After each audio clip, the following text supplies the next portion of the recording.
The art of thinking in systems. আপনার জীবনে নিশ্চিতভাবেই বাকি সকলের মতো অনেক সমস্যা আছে এবং আপনি সর্বদা সেগুলো সমাধান করার চেষ্টাও করেন, কিন্তু তা সত্ত্বেও কি সমস্যাগুলো থেকে আপনার মুক্তি মেলে না? একের পর এক সেগুলো ফিরে আসতে থাকে।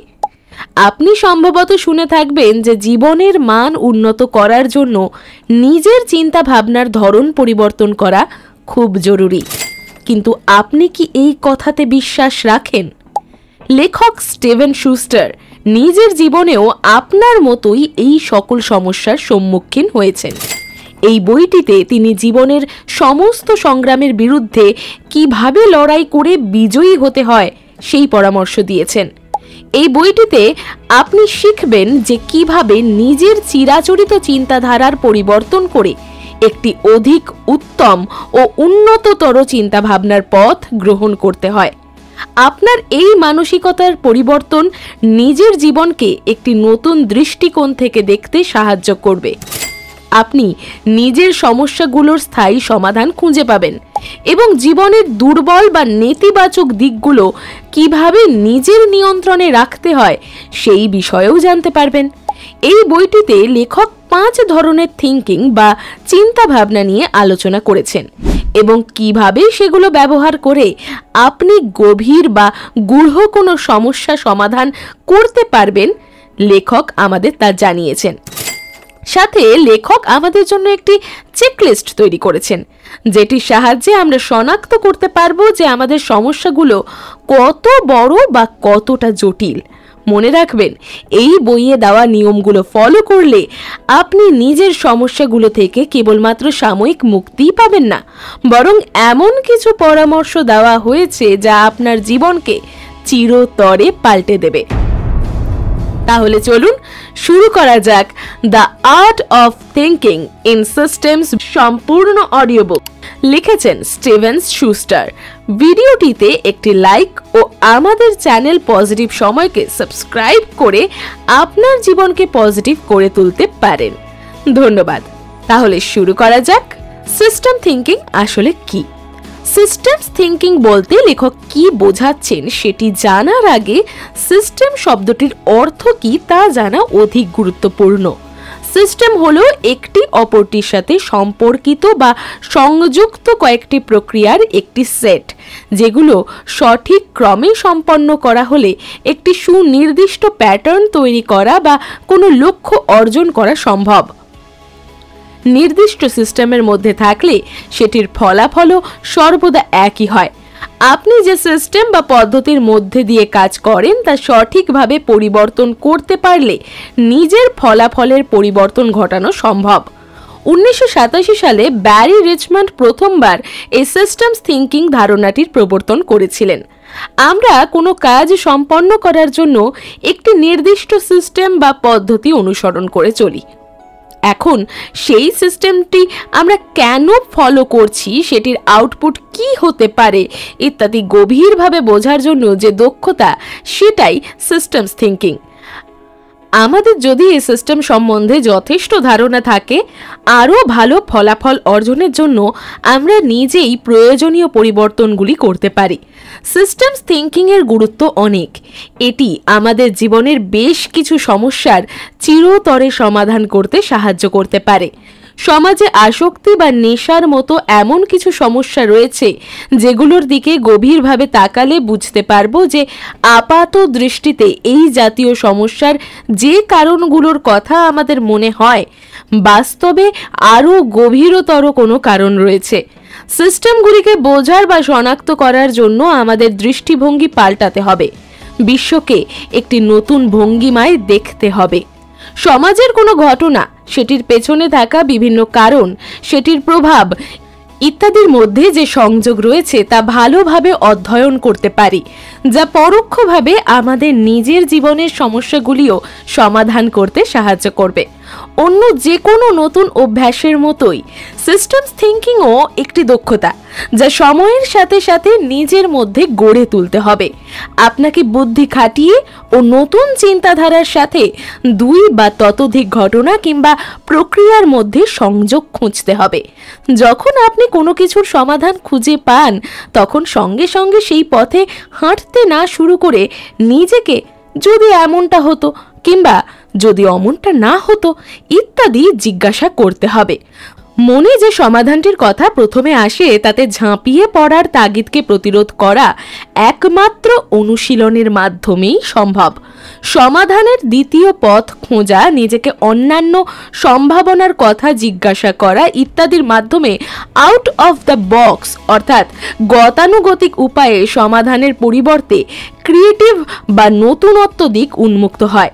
সিস্টেমস থিঙ্কিং আসলে কি? আসুন একটি উদাহরণের সাহায্যে আরও ভালোভাবে বোঝা যাক। লেখক স্টিভেন শুস্টার একটি সময় স্কুলের শিক্ষকতা করতেন। তার পড়ানোর কৌশল বাকিদের থেকে কিছুটা আলাদা ছিল। তিনি ছাত্রদের বিজ্ঞানের নতুনত্ব কনসেপ্ট বোঝানোর জন্য সর্বদা ব্যবহারিক উদাহরণ দেওয়ার চেষ্টা করতেন। একদিন পদার্থবিদ্যার ক্লাসে স্টিভেন তার ছাত্রদের বিশেষ একটি টপিক বোঝানোর জন্য একটি বুমেরাং নিয়ে আসেন। বুমেরাংটি একটি বাক্সের ভেতরে রাখা ছিল। স্টিভেন বুমেরাংটিকে হাওয়ায় বিশেষ কৌশলে ছুঁড়ে মারেন এবং সেটি আবার ঘুরতে ঘুরতে তাঁর হাতে ফিরে আসে। স্টিভেন ছাত্রদের বুমেরাংটি ফিরে আসার কারণ জিজ্ঞাসা করেন। ছাত্ররা খুব সরলভাবে উত্তর দেয়, স্যার, কারণ আপনি ছুঁড়লেন তাই ফিরে এলো। স্টিভেন তখন তুলনা টানার জন্য বুমেরাংয়ের বাক্সটি একই পরিমাণ বল ও কৌশল প্রয়োগ করে হাওয়ায় ছুঁড়ে মারেন, কিন্তু প্রত্যাশিতভাবেই বাক্সটি আর তার হাতে ফিরে আসে না, বরং কিছু দূরে গিয়ে মেঝেতে পড়ে যায়। স্টিভেন তারপর ছাত্রদের জিজ্ঞাসা করেন যে বাক্সটিও যখন একই কৌশলে ছোঁড়া হলো, তাহলে বুমেরাংয়ের মতো কেন সেটি হাতে ফিরে এলো না? ছাত্রদের কাছে কোনো উত্তর ছিল না। স্টিভেন তাদের ব্যাখ্যা করে বলেন যে হাওয়াতে বুমেরাং এবং বাক্স কিরূপ আচরণ করবে সেটি ছোঁড়ার বল বা কৌশলের ওপর খুব একটা নির্ভর করছে না, বরং বস্তুগুলির গঠন বা কাঠামো সেটির উড়নের ফলাফল নির্ধারণ করবে। যেহেতু বুমেরাং বিশেষভাবে বাঁকানো এবং সমতল আকৃতির হয়, হাওয়ায় নিক্ষেপ করার পর সেটি আবার ফিরে আসে। সিস্টেমস থিঙ্কিং অনেকটা পদার্থবিদ্যার সেই ক্লাসের অনুরূপ। কোনো বস্তুর কার্যনীতি, সেটির গঠন, সেটি কিভাবে তৈরি করা হয় ইত্যাদি বিষয়গুলো সম্বন্ধে আমাদের স্পষ্ট ধারণা থাকলে আমরা সেটির মধ্যে প্রয়োজনীয় পরিবর্তন করে সঠিকভাবে চালনা করতে পারি। ঠিক তেমনি আমাদের জীবনের সিস্টেমগুলি সম্বন্ধে আমাদের সঠিক ধারণা থাকলে আমরা কাজের ফলাফলকে অনেকাংশে নিয়ন্ত্রণ করতে পারি।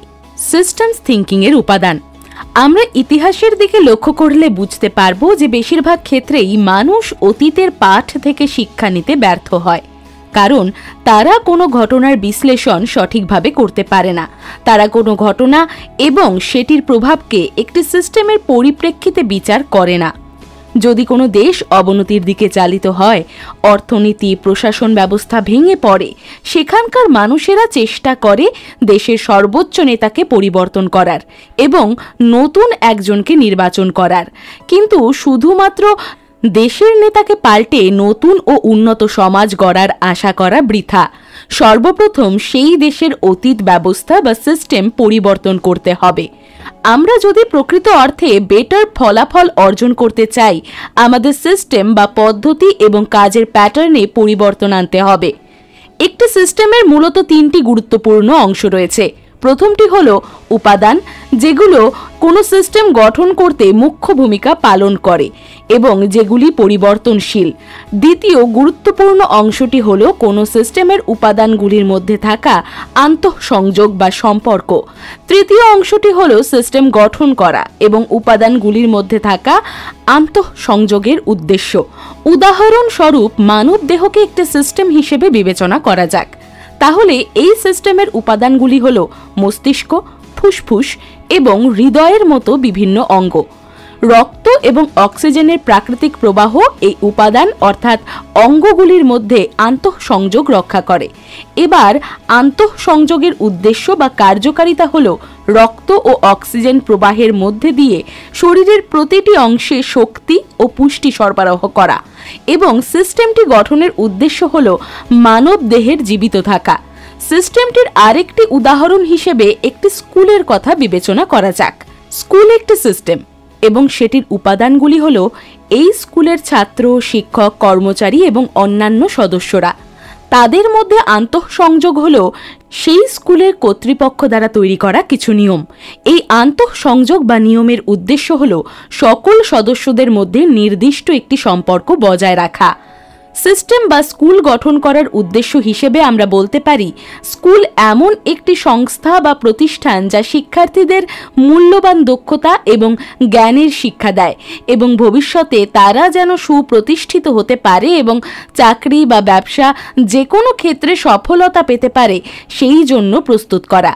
আপনি যদি কোনো সিস্টেমে উল্লেখযোগ্য পরিবর্তন আনতে চান, আপনাকে প্রথমত আন্তঃসংযোগগুলি শনাক্ত করতে হবে এবং সেগুলিকে নতুনভাবে আকার দিতে হবে। কোনো সিস্টেমের উপাদানগুলি পরিবর্তন করা সহজ, কারণ উপাদানগুলি সাধারণত চোখে দেখা যায় এবং সংশোধনও করা সহজ। কিন্তু উপাদানগুলির মধ্যে যে আন্তঃসংযোগ বা সম্পর্ক রয়েছে তা পরিবর্তন করা কিন্তু কঠিন, কারণ কখনো কখনো সঠিক সংযোগগুলি অনেক গভীর হওয়ায় খুঁজে পাওয়া কঠিন এবং সেটির জন্য কঠোর পরিশ্রম প্রয়োজন। সম্পূর্ণ সিস্টেমটির উদ্দেশ্য পরিবর্তন করাও আরেকটি উপায় হতে পারে এবং সেটিরও একটি বিশাল প্রভাব পড়তে পারে। সুতরাং আপনার যদি এমন কোনো সিস্টেম থাকে যেটি পরিবর্তন কিংবা সংশোধন করা প্রয়োজন, তাহলে কেবল উপাদানগুলি পরিবর্তন করার দিকে মনোনিবেশ না দিয়ে আরও বিশদে বিষয়টি নিয়ে বিশ্লেষণ করে দেখুন এবং উপাদানগুলির আন্তঃসংযোগ ও উদ্দেশ্য উভয় পরিবর্তন করার চেষ্টা করুন। চিন্তা ভাবনার প্রকার। আপনার কি এমনটা মনে হয় যে আপনার মস্তিষ্ক ভিন্ন ভিন্ন পরিস্থিতিতে চিন্তা ভাবনার একই পদ্ধতি অবলম্বন করে? আসলে আমরা ভিন্ন ভিন্ন পরিস্থিতির সম্মুখীন হই এবং পরিস্থিতি অনুযায়ী আমাদের চিন্তা ভাবনার ধরনেরও পরিবর্তন ঘটে, কিন্তু চিন্তা ভাবনার সেই প্রকারভেদগুলি সম্পর্কে আমরা হয়তো অবগত নই। প্রথমত, লেখক লিনিয়ার থিঙ্কিং বা রৈখিক চিন্তার কথা বলেছেন, অর্থাৎ সরলভাবে কোনো বিষয়ে চিন্তা করা। চিন্তা ভাবনার এই ধরন সবচেয়ে বেশি ব্যবহৃত এবং ছোট বয়স থেকে আমরা প্রত্যেকে এটির সাহায্য নিয়ে আসছি। এই থিঙ্কিং আমাদের শেখায় যে প্রতিটি কারণের একটি ফলাফল হয়, প্রতিটি সমস্যার একটি সমাধান থাকে এবং প্রতিটি শুরুর কোথাও না কোথাও সমাপ্তি ঘটে। রৈখিক চিন্তা খুব সহজ এবং দ্রুত কোনো সমস্যার সমাধান খুঁজে পেতে এটি আমাদের সাহায্য করে। তবে যেহেতু এটি শুধুমাত্র উপরিতলের কারণগুলি নিয়েই চিন্তা ভাবনা করে, কোনো ঘটনা বা বিষয় খতিয়ে দেখা হয় না, স্বভাবতই গভীর সমস্যা সমাধানে এই রৈখিক চিন্তা সাহায্য করতে পারে না। দ্বিতীয়ত, লেখক ইভেন্ট ওরিয়েন্টেড বা ঘটনাভিত্তিক চিন্তার কথা উল্লেখ করেছেন। চিন্তার এই প্রকারটি অনেকটা রৈখিক চিন্তার মতোই। রৈখিক চিন্তার মতো ঘটনাভিত্তিক চিন্তাও একটি দ্রুত প্রক্রিয়া, তবে জটিল সমস্যার সমাধান করায় এটি কার্যকর নয়। ইভেন্ট অর্থাৎ অতীতে হয়েছে এমন কিছু ঘটনা কিংবা ভবিষ্যতে ঘটতে পারে এমন কিছু ঘটনা যেটির জন্য আমরা অপেক্ষা করছি। ঘটনাভিত্তিক চিন্তা থেকে আমরা শিখতে পারি যে ঘটনার ফলাফল পরিবর্তন করতে হলে আমাদের সেই ঘটনার কারণ পরিবর্তন করতে হবে। আসলে কারণ পরিবর্তিত হলে ঘটনাটির মোড় একটি ভিন্ন দিকে ঘুরে যাবে, ফলে সেটির রেজাল্টও ভিন্ন হবে। চিন্তার তৃতীয় প্রকারটি হল ল্যাটারাল বা পার্শ্বীয় চিন্তা। সরাসরি বা গতানুগতিক উপায়ে চিন্তা না করে অন্যভাবে ক্রিয়েটিভ বা সৃজনশীল উপায়ে চিন্তা ভাবনার ধরন। এটির মধ্যে আউট অফ দ্য বক্স কিছু সমাধান তৈরি করা সম্ভব এবং সেই একই সমাধান ভবিষ্যতের যে কোনো সমস্যার ক্ষেত্রেও পুনরাবৃত্তি করা যেতে পারে। পার্শ্বীয় চিন্তাভাবনা তুলনামূলকভাবে জটিল, তবে এটির ফলস্বরূপ সাধারণত নতুন কোনো আইডিয়ার জন্ম কিংবা নতুনত্ব কোনো আবিষ্কার হওয়া সম্ভব। চিন্তার এই প্রকারটি একমাত্র ত্রুটি হলো অস্পষ্ট ফলাফল। আপনি দীর্ঘ সময় ধরে চিন্তা ভাবনা করে একটি ক্রিয়েটিভ পথ বের করলেন, কিন্তু অবশেষে দেখলেন একটি সমস্যার একাধিক সমাধান আপনার সামনে এসে উপনীত হয়েছে। চতুর্থ প্রকারটি হলো ক্রিটিক্যাল বা জটিল চিন্তাভাবনা।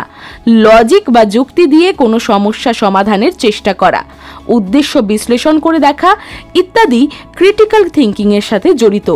এই ধরনের চিন্তাবিদরা সাধারণত গভীরভাবে বিশ্লেষণ করে কোনো সমাধান বের করে এবং অনেক ক্ষেত্রে চিন্তা ভাবনার প্যাটার্নগুলি মূল্যায়ন করার জন্য সমস্যা ও সমাধানের বাইরে গিয়েও চিন্তা করে। এই মূল্যায়নের পর ক্রিটিক্যাল থিঙ্কার্সরা যদি তাদের চিন্তাভাবনার ধরনে কোনো ত্রুটি পায়, তারা আরও ক্রিয়েটিভ কোনো উপায় বের করে চিন্তাভাবনার ধরনকে উন্নত করে এবং সমস্যার মোকাবিলা করে। চিন্তার পঞ্চম ও শেষ প্রকারটি হলো সিস্টেমস থিঙ্কিং। এটি এমন একটি কৌশল যেখানে কোনো সমস্যাকে একটি সিস্টেম হিসেবে কল্পনা করা হয় এবং তারপর সিস্টেমটির গঠন বিশ্লেষণ করে দেখা হয়। প্রতিটি সমস্যা অর্থাৎ সিস্টেম নির্দিষ্ট কিছু উপাদান দিয়ে তৈরি হয়, যেগুলি পরস্পরের সাথে সংযুক্ত হয়ে একটি নির্দিষ্ট উদ্দেশ্য সাধনের কাজ করে। সিস্টেমস থিঙ্কিং এর মাধ্যমে আপনি শিখতে পারবেন যে কিভাবে কোনো সিস্টেমের উপাদান কিংবা সেগুলির মধ্যে যে সংযোগ রয়েছে সেটি পরিবর্তন বা সংশোধন করে নিজের আকাঙ্ক্ষিত ফলাফল অর্জন করা যায়। আলোচ্য 5টি প্রকারের মধ্যে চিন্তাভাবনার এই ধরনটি সর্বাধিক গুরুত্বপূর্ণ বলা চলে। আপনি হয়তো এই কৌশল প্রয়োগ করে কখনোই কিছু চিন্তা করেন না, আবার এটাও সম্ভব যে আপনি দীর্ঘ সময় ধরে এটি নিজের জীবনে প্রয়োগ করছেন, কিন্তু সিস্টেমস থিঙ্কিং যে এটাকেই বলে সেই সম্বন্ধে আপনার কোনো ধারণা ছিল না। যাই হোক, কে কোন কৌশলে কতটা চিন্তা করবে তা মানুষ অনুযায়ী ভ্যারি করে। চিন্তা ভাবনার বিভিন্ন প্রকার সম্বন্ধে শিখে রাখা জরুরি। আপনি যদি নিজের চিন্তাভাবনার ধরনগুলো পর্যবেক্ষণ করা শুরু করেন, হয়তো লক্ষ্য করবেন বেশিরভাগ ক্ষেত্রে আপনি একই কৌশলে চিন্তা করছেন। বারংবার একই উপায়ে চিন্তা করায় সেই উপায়টি এখন আপনার কাছে সহজ মনে হয়। তবে মনে রাখবেন, সহজ মনে হলেও আপনাকে সর্বদা স্থায়ী সমাধানের পথ খুঁজতে হবে এবং ক্রমাগত নিজের জীবনে যেন বৃদ্ধি ও বিকাশ অর্জন করা যায় সেই চেষ্টা করতে হবে। কিভাবে চিন্তার রৈখিক প্রকার থেকে সিস্টেমস থিঙ্কিং এর দিকে স্থানান্তরিত হবেন? আগের অধ্যায়ে আপনি চিন্তার 5টি প্রকার সম্বন্ধে শিখলেন, যেগুলি নিজের দৈনন্দিন যে কোনো সমস্যার সমাধানে আপনি ব্যবহার করতে পারেন। আপনি আরও জানলেন যে সমস্যার স্থায়ী সমাধান খোঁজা এবং জীবনে উন্নতি করার জন্য চিন্তা ভাবনার পদ্ধতি পরিবর্তন করা জরুরি। সমস্যার ফলাফল কি হতে পারে সেটি পূর্বে থেকে নির্ধারণ করা এবং নিজের আশানুরূপ ফলাফল পাওয়ার জন্য সেই অনুযায়ী পরিবর্তন করতে সিস্টেমস থিঙ্কিং এর সহায়তা নেওয়ার কথা লেখক বলেছেন। কিভাবে রৈখিক চিন্তা এড়িয়ে ক্রমে সিস্টেমস থিঙ্কিং এর দিকে এগিয়ে যেতে হয় সেই সম্বন্ধে লেখক এই অধ্যায়ে আলোচনা করেছেন। প্রথমত, আপনার সামনে যে সমস্যাটি রয়েছে তা ভালোভাবে অধ্যয়ন করুন। সমস্যাটি কি একটি সরল সাধারণ কোনো সমস্যা, নাকি আপনি গভীরে কোনো সমস্যার ইঙ্গিত পাচ্ছেন?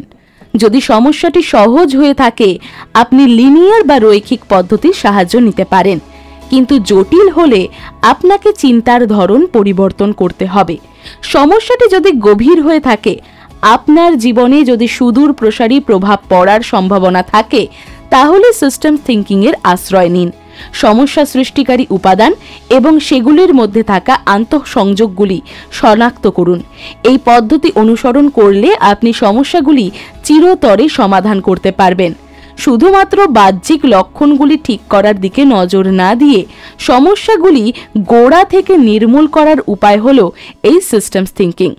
সমস্যাটি আদৌ গভীর কিনা, সেটির কতটা নেতিবাচক প্রভাব আপনার জীবনে পড়তে পারে তা শনাক্ত করার জন্য নিম্নে আলোচিত 8টি প্রশ্ন নিজেকে করুন। সমস্যাটি কি সত্যি বড় এবং সেটি সমাধান করার জন্য সম্ভবত অনেকটা সময়ের প্রয়োজন কি? আপনার পারিপার্শ্বিকের লোকেরা কি সমস্যাটির সমাধান দেওয়া বা সেটি নিয়ে আলোচনা করা এড়িয়ে যাচ্ছে? আপনি কি আগেও একই সমস্যা অনেকবার সমাধানের চেষ্টা করেছেন, কিন্তু সেই চেষ্টা ব্যর্থ গেছে? সমস্যাটি সমাধান করার সময়ে আপনি কি কোনো রকম মানসিক প্রতিরোধ বোধ করেন?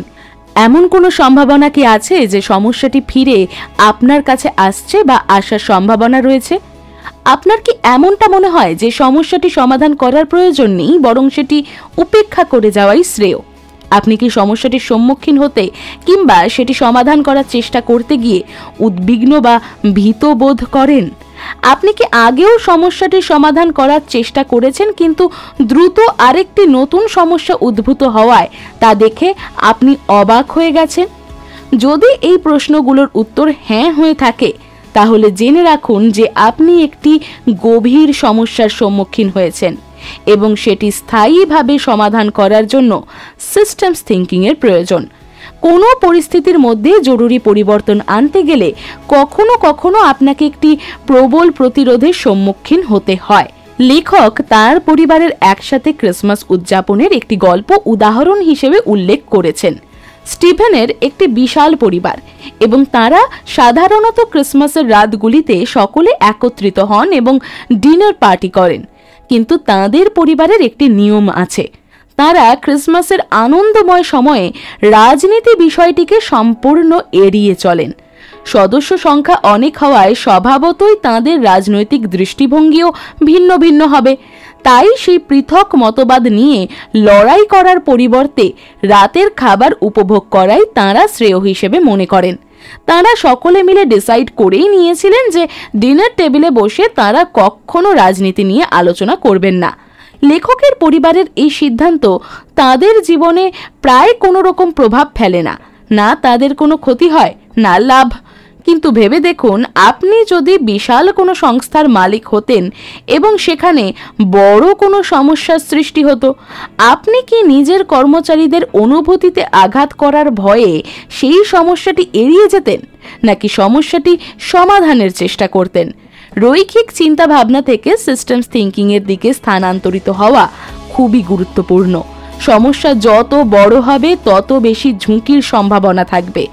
বড় কোনো সমস্যা আপনার কর্মজীবন এবং অপরের সাথে আপনার সম্পর্ককেও ক্ষতিগ্রস্ত করতে পারে।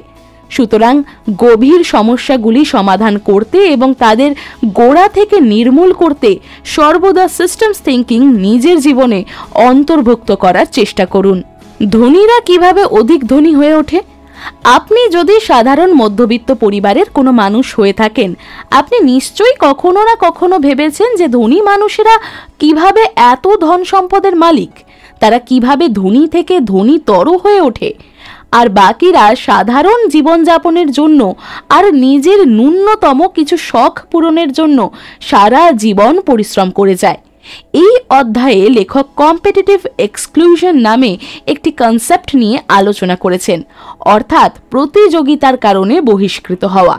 লেখক বিশ্বাস করেন সমাজে যে অবিচার বা ধন সম্পদের অসম বন্টন রয়েছে সেটির কারণ এই কম্পিটিটিভ এক্সক্লুশন। কম্পিটিটিভ এক্সক্লুশন বা প্রতিযোগিতার কারণে বহিষ্কৃত হওয়া বিষয়টি যথেষ্ট জটিল। উদাহরণস্বরূপ, একটি প্রতিযোগিতায় দুজন ছাত্র অংশগ্রহণ করল। প্রথম ছাত্রটি জিতে গেল এবং তাকে পুরস্কার দেওয়া হলো। পুরস্কারটি অর্থ বা স্কলারশিপ হতে পারে, কিংবা তাকে কোনো চাকরি বা ব্যবসার সুযোগ করে দেওয়া হলো। আসলে পুরস্কারটি বিজয়ী ছাত্রকে জীবনে আরো সফল করার পথে ঠেলে দিল।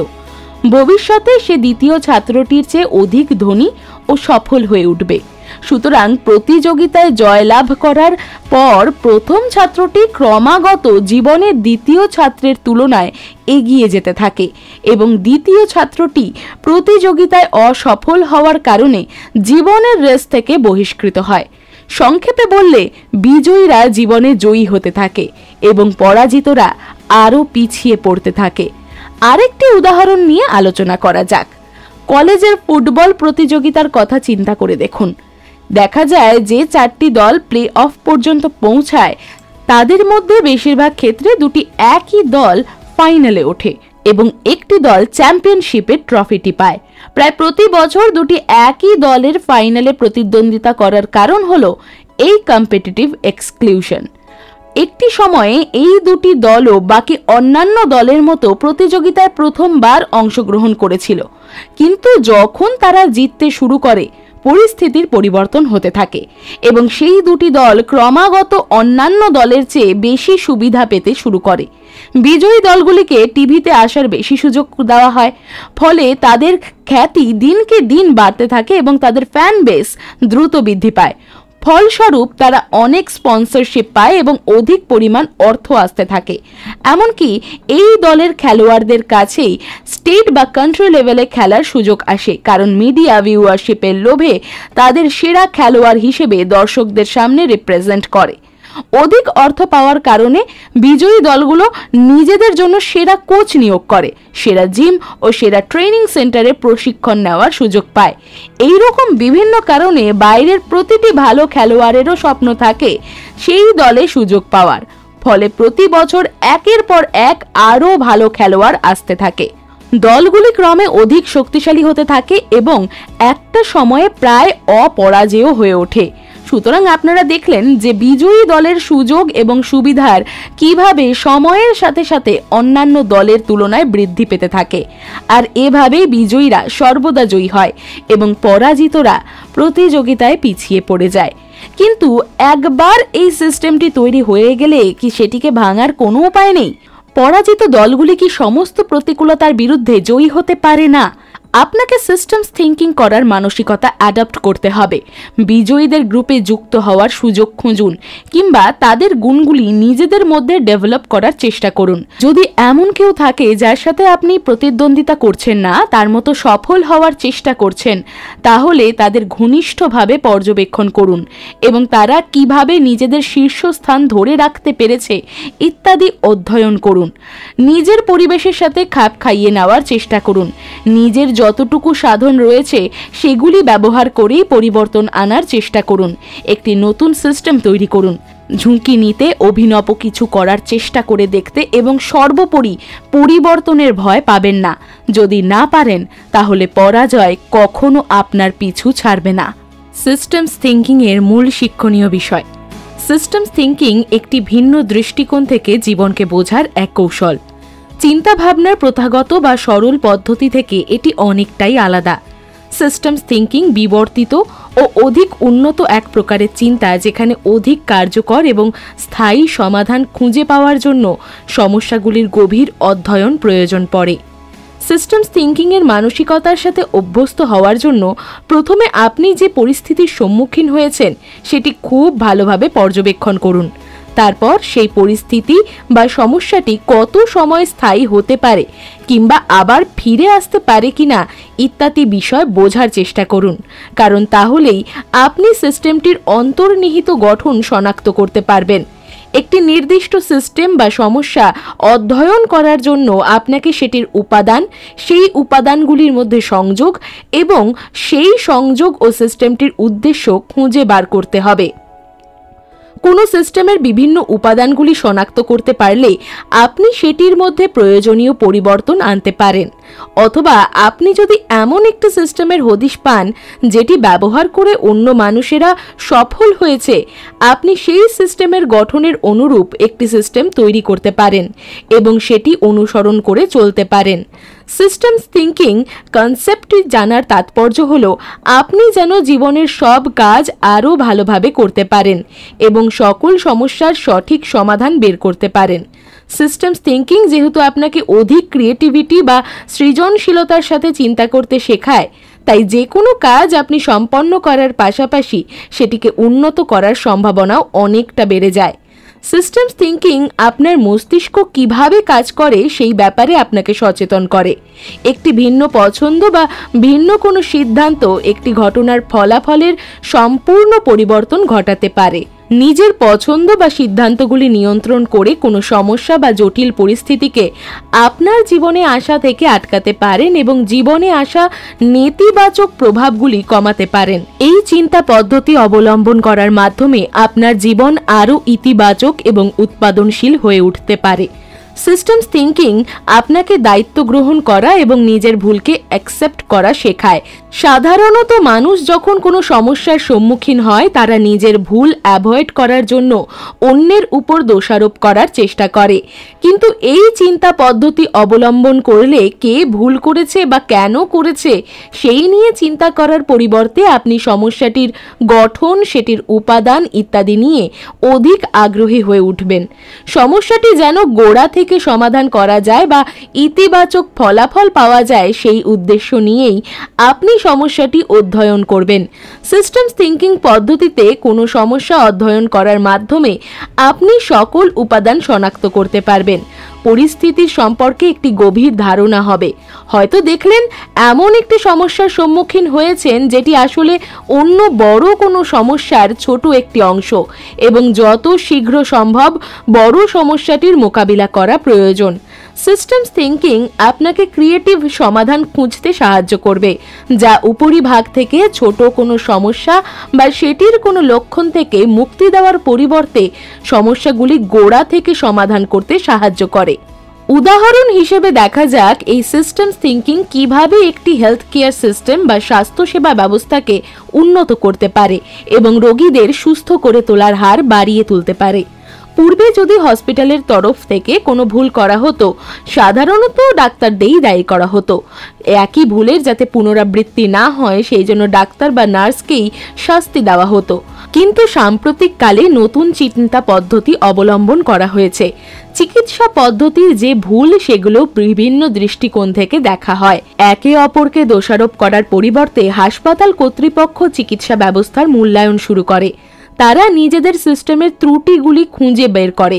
কর্তৃপক্ষ পর্যালোচনা করে দেখে যে ভবিষ্যতের ভুলগুলি প্রতিরোধ করার জন্য ডাক্তারদের শাস্তি দেওয়ার পরিবর্তে বিভিন্ন সমস্যা গোড়া থেকে উপড়ে ফেলাটা অধিক কার্যকরী একটি উপায়। হেলথ কেয়ার সিস্টেমটি বিশ্লেষণ করার পর হাসপাতালের যে মূল সমস্যাগুলি ধরা পড়ে সেগুলি হলো কর্মীদের অতিরিক্ত পরিশ্রম বা এক্সট্রা ডিউটি আওয়ার্স, রোগীদের ভুল ওষুধ দেওয়া এবং ডাক্তারদের দেওয়া ভুল পরামর্শ। মানুষ মাত্রই ভুল হবে, কিন্তু কাউকে ক্রমাগত দোষারোপ করে সমস্যা সমাধান করার চেষ্টা অর্থহীন। বরং ইস্যুগুলোকে উৎস থেকে ঠিক করার চেষ্টা করতে হবে। তাছাড়াও ডাক্তার, নার্স এবং অন্যান্য স্বাস্থ্যকর্মীরা তাদের ভুল অ্যাকসেপ্ট করে তারা সততার পরিচয় দেয়। ফলে স্বাস্থ্য ব্যবস্থার বৃদ্ধি ও উন্নতিতে কোনো বাধা আসে না। তাহলে আপনি বুঝতে পারলেন যে এই সিস্টেমস থিংকিং খুব কার্যকর এক ধরনের চিন্তা পদ্ধতি বা কৌশল, যা আমাদের জীবনকে যে কোনো পরিপ্রেক্ষিতে উন্নত করতে পারে। যে বিষয়গুলি মনে রাখবেন: সিস্টেমস থিংকিং হলো এমন এক চিন্তা পদ্ধতি যা চিন্তার অন্যান্য প্রকারের থেকে অধিক বিকশিত, এবং এটি নিজের জীবনে ইমপ্লিমেন্ট করতে গেলে পরিস্থিতি বা সমস্যার গঠন সম্বন্ধে অধ্যয়ন করা প্রয়োজন। এটি এমন একটি কৌশল যেখানে নিজের আশানুরূপ ফলাফল পাওয়ার জন্য বিভিন্ন উপাদান বা ঘটনার মধ্যে সংযোগ খুঁজে বের করা হয় এবং প্রয়োজন মতো সেই উপাদান কিংবা উপাদানের মধ্যে যে সংযোগ রয়েছে তা পরিবর্তন করা হয়। বইটি থেকে আপনি নিজের চিন্তা পদ্ধতিকে উন্নত বা বিকশিত করার কৌশল শিখলেন। প্রথম অধ্যায়ে আপনি সিস্টেমস থিংকিং কি তা জানলেন। তারপর এই চিন্তা পদ্ধতির তিনটি গুরুত্বপূর্ণ অংশ, উপাদান, সেগুলির মধ্যে আন্তঃসংযোগ এবং সিস্টেমটির উদ্দেশ্য নিয়ে আলোচনা করা হলো। দ্বিতীয়ত, আপনি 5 প্রকারের চিন্তাভাবনা সম্বন্ধে জানলেন: রৈখিক, ঘটনাভিত্তিক, পার্শ্বীয়, ক্রিটিক্যাল বা জটিল এবং সিস্টেমস থিংকিং। পরিস্থিতি এবং প্রয়োজনের ওপর ভিত্তি করে আপনি চিন্তার ধরন নির্বাচন করতে পারেন। তৃতীয়ত, আপনি শিখলেন যে কিভাবে চিন্তাভাবনার রৈখিক পদ্ধতি ছেড়ে বিবর্তিত পদ্ধতি সিস্টেমস থিংকিং এর দিকে এগিয়ে যেতে হয়। বড় কোনো সমস্যা সমাধান করা বা গোড়া থেকে সমস্যা নির্মূল করতে হলে চিন্তাভাবনার প্যাটার্ন পরিবর্তন করা প্রয়োজন, এবং অধিক উন্নত পদ্ধতি সিস্টেমস থিংকিং এর অবলম্বন নেওয়াই শ্রেয়। চতুর্থত, আপনি কম্পিটিটিভ এক্সক্লুশন বা প্রতিযোগিতার কারণে বহিষ্কৃত হওয়া কি তা বুঝলেন। ধনীরা অধিক ধনী হয়ে ওঠে, বিজয়ীরা ক্রমাগত জয় পেতে থাকে এবং পরাজিতরা সময়ের সাথে সাথে আরও পিছিয়ে পড়তে থাকে। তবে এই বৈষম্যপূর্ণ সিস্টেমটি ভেঙে ফেলা সম্ভব। সেই জন্য সিস্টেমস থিংকিং এর সাহায্য নিন।